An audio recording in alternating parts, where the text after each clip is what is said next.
ही बघा माझी टिकली आणि स्मरण याची स्टोरी मी तुम्हाला नंतर सांगतेच. आणि ही आहे सकाळची पहाट, म्हणजे सकाळचे 6:05. आता एवढ्या सकाळी मी कुठे चाललीये, कशासाठी चाललीये, तर हे मी तुम्हाला व्हिडिओच्या एंडिंगला सांगतेच. आणि असा काही व्ह्यू होता स्टेशनचा. आणि ही आली आहे ट्रेन, ही आहे हैदराबाद एक्सप्रेस, जी की हैदराबादवरून येते आणि पुढे मुंबईला जाते. तर आता ह्या ट्रेनने मी चालले पुण्याला आणि मी बसले होते लेडीज डब्यात. आता लेडीज डब्यात गर्दी तर असतेच, पण जे ट्रेनने ट्रॅव्हल करतात ना त्यांना माहित असेल की लेडीज डब्यात बायकांची भांडणं होणं हे परमनंट आहे. आणि आज वाजले असतील सकाळच्या 6:15, तर इथे या बायकांची भांडणं चालू होती. आणि ही भांडणं चालू होती जागेसाठी. तर मी ही भांडणं बघत विचार करत होते की ह्यांना एवढी एनर्जी येतेच कशी, आणि ती पण एवढ्या सकाळ सकाळी.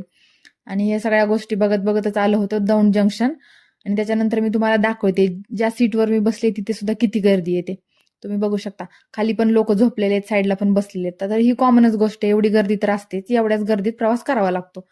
तर खूप महत्वाचा मला एक तुम्हाला प्रश्न विचारायचा आहे. तुम्ही बऱ्याच व्हिडिओमध्ये माझ्या तुम्ही मला बघितलं असेल, म्हणजे मी कशी राहते किंवा माझी राहणीमान कशी आहे. तर मला हा प्रश्न आहे की मी सिंपल राहते, भांग पाडते, कपाळाला स्मरण टिकली लावते, हातात बांगड्या वगैरे घालते, मोस्टली माझी वेणी वगैरे घातलेली असते. तर ते एक माझं कम्फर्ट आहे. ऍक्च्युली मला तसं राहायला आवडतं किंवा माझा स्वभावच तसा आहे असं म्हणू शकतो आपण.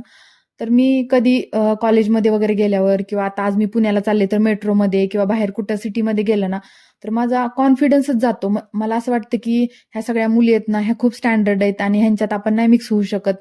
आपल्याला अपग्रेड व्हायची गरज आहे वगैरे. आणि असं वाटतं आणि माझा सगळा कॉन्फिडन्सच जातो. आणि जरी मी ट्राय केलं ना की हा राहायचं, आता कधीतरी ठीक आहे, एखाद्या दिवशी आपण कुठं समजा आज असं थोडंसं राहायचंय, तर मी त्यावेळेस राहू शकते. पण रोज रोज ह्या गोष्टी मला जमत नाहीत आणि मला त्या आवडत पण नाही.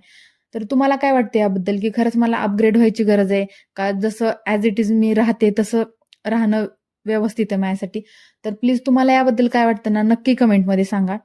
आणि मी इथं आज आले होते खराडीला. तर मी इथं घेते स्किनची ट्रीटमेंट. तर इथं मी तुम्हाला दाखवते कोणत्या कोणत्या ट्रीटमेंट्स आहेत. तर अशा काही लिहिलेल्या आहेत ना, या सगळ्या ट्रीटमेंट इथं दिल्या जातात.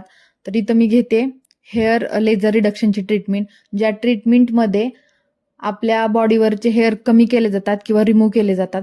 तर त्याचा रिझल्ट कसा आहे मी तुम्हाला नक्की सांगेल. तोपर्यंत बाय.